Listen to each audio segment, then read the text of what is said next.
Hello, welcome to my channel. Tea, writer fuel.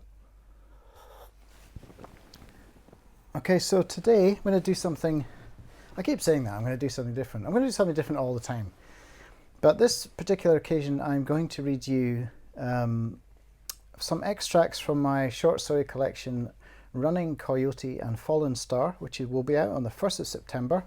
You can pre-order the Kindle version now. I think it's $6.99, or you can wait for the paperback.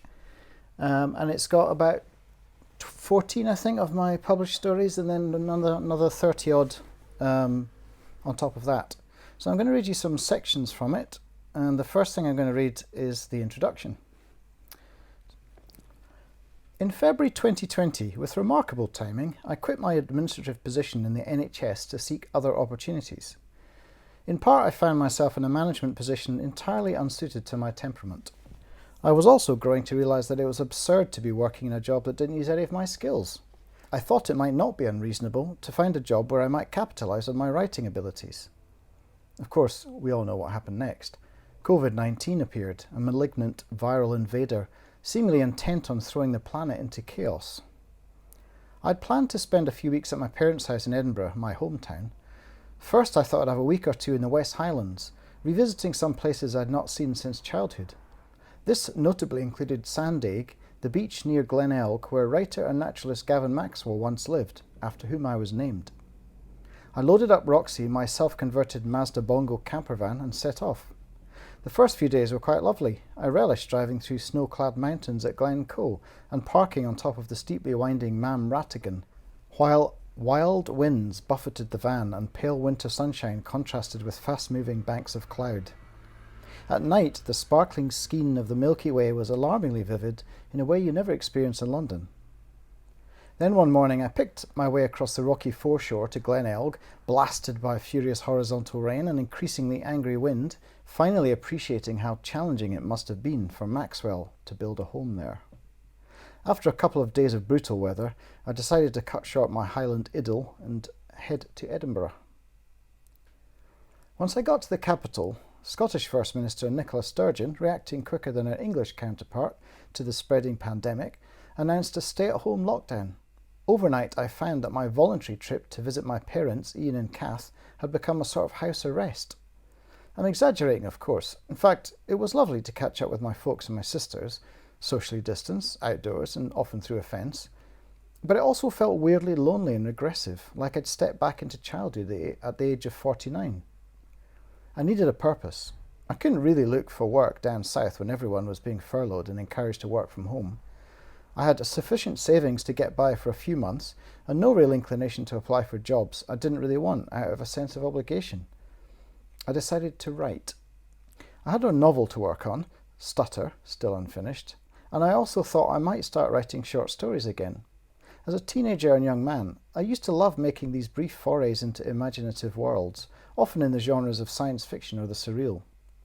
Somewhere along the line I lost the habit, and I'd been told by more than one contemporary that this was a great shame. Spending time in the family home might allow me to tap back into that youthful wellspring of imagination. There was just one problem.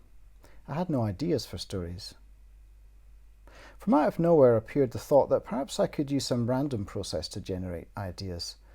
I had some precedent for this. In recent months, I'd entered the NY Midnight short story competition. In fact, A Sign from Above, featured here, was originally written for it. The premise of this contest is to use randomness to inspire creativity. The organisers randomly assign a location, object and genre, all of which you must incorporate in your tale. I'd always found such challenges entertaining and inspiring. I'm also a big fan of the Oulipo writers of the 1960s, including Georges Perec, who famously wrote an entire book without including the letter E, brilliantly translated in English by Gilbert Adair as A Void. The Oulipo movement, which began in France, used deliberately restrictive rules to inspire creativity. I wondered if I might borrow from some of their practices. The notion developed into the concept of writing and reading on my YouTube channel, 1,000-word short stories inspired by and incorporating 5 random words. I visited the website textfixer.com to come up with the words, which proved particularly challenging. The American site tossed up such unique terms as goldbricker and Badlands. In true Oulipo fashion, I decided the stories had to be exactly 1,000 words long, not a word more or less. I began writing these stories daily, each of them inspired by the random associations of words thrust upon me by an unknowable algorithm. Many of these stories are contained in this book. As time went on, I began to relax the arbitrary restriction on length. For the purposes of this book, the initial 1,000-word stories have been edited without this constraint. The title story and Beeswax are two examples of my original conceit. The former was inspired by Ferment, Duke, Murderous, Sanitary, and Badlands. The latter incorporated Gland, Brood, Queen, Wrestle, and Captain. I've provided an appendix of the stories included in this volume generated by this unusual technique, alongside the words which inspired them. There are other, more long-form tales in this book written without using this strategy, as well as some noticeably miniature pieces composed for publications with their own brutal length restrictions, including Antbots and Arrhythmia. I hope their variety provides an opportunity to find a tale for each slice of time you'd like to fill, however short.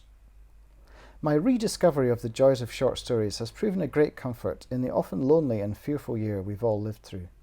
I feel I owe a debt to some of the masters of the form who've inspired me, amongst them Bernard Malamud, Ray Bradbury, Alistair Gray, Angela Carter, Donald Barthelme, Guy de Maupassant, M.R. James, and Raymond Carver. I would also like to thank my parents, Ian and Kath, for putting up with my crazy creativity, as well as for designing this book's cover, in my father's case. Gratitude is also due to my sisters Katie and Fiona and their families for their ongoing support, as well as my friends Guy, Sarah, Aradna, Indy, Francesca B. and Rob H., to whom I read some of these tales. Of course, I'm delighted that so many were published, and I'm indebted to the editors and readers of all the journals and websites listed in the frontispiece for their belief in these stories. I hope you'll enjoy this profusion of crazy tales. Many of them surprised even me with the paths they led me down, as well as the characters I met along the way. In part, I suppose, I was looking for people I could safely spend time with without masks, social distancing, or hand sanitizer. I certainly found diverting company, and I hope that you do too. So now I'm going to read 3 short pieces from 3 of the stories. The first one is called Cork on the Ocean. Margaret MacLeod, as she sometimes still thought of herself, sat in her Wagonlee sleeping compartment aboard the Orient Express, wondering if she'd have someone to share it with. A deep sadness had come over her, a feeling that she was rootless and adrift, a cork bobbing upon the ocean of history. Margaret, or as she was known professionally, Mata, felt that it was time to settle down somewhere, although where she couldn't say. She no longer felt welcome in Paris. Recent reviews of her Moulin Rouge show were middling. It was true she had begun to put on a little weight, and that fashion had moved away from the exoticism of her Javanese dances. But the mean-spirited way in which the critics turned on her was shocking. These men, and they were inevitably men, seemed to view her sensuality, no, let's be frank, her sexuality, as a threat. Margaret was certain Isadora had never had to put up with this. She must get around to writing to her. 3 loud bangs issued from the hallway. Margaret popped her head out in time to see a conductor chasing 2 small boys down the aisle. The boys, a string of Chinese firecrackers trailing behind them, collided with a sharp-suited young man who crouched to scold them and apologized to the conductor. His accent was perhaps Eastern European. "I told you not to light those indoors," he said, confiscating the offending fireworks and ushering his charges into the compartment. Before he closed the door, the man tipped his hat to her. Margaret wondered if she'd see her debonair fellow passenger in the dining car later, hopefully minus the little saboteurs. Damn it, why couldn't she stop thinking about sex for 1 minute? The conductor strode back down the passage, offering a "Désolé, madame," in passing. Madame. She had until recently been a mademoiselle. The second piece is from a story called Curfew.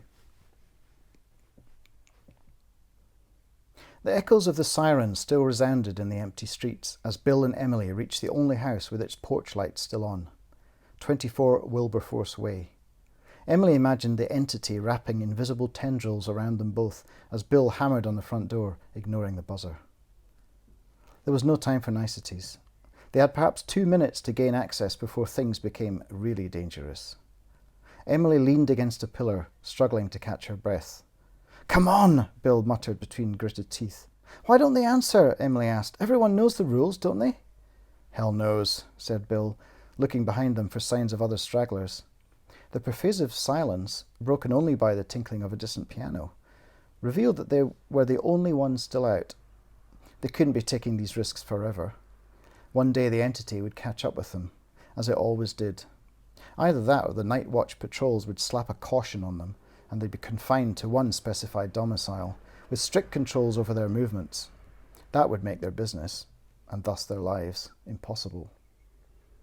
Emily felt a strange chill fall upon her neck and shoulders, together with a tightness in her throat.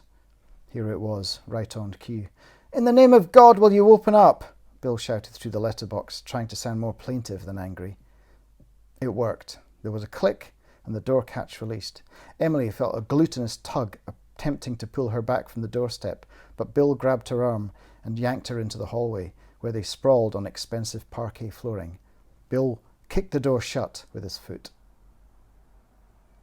Okay, so the final piece I'm going to read is actually, I'm going to read you a piece in its entirety because it's about 200 words long, and it's called Arrhythmia. Jonathan was haunted by his heartbeat. Arrhythmia and the death of 3 relatives from heart problems turned natural caution into hypervigilance. He would hear the hidden organ throbbing malevolently, pulsing out its weird jazz, threatening to slow or quicken erratically, threatening to stop. It kept him awake at night, causing anxiety in important meetings, made lovemaking near impossible. He imagined it as a demonic drummer, forever trying to trip up the band with erratic polyrhythms or strange time signatures. Doctors fitted a pacemaker, tiny, state-of-the-art. It didn't work. Now the drummer had a cymbal ticking electronically away, a hi-hat marking time, something else to tap out his warnings upon. The drummer kept the pace, relentless, driving the music of his legs and arms, as if waiting for the grand finale. A final drum roll, then silence. Every song comes to an end. Every drummer puts away his sticks. And there you have it. That's just 3 pieces, varied pieces from my first short story collection. It's called Running Coyote and Fallen Star, and it will be out on the 1st of September, but you can pre-order the Kindle version now.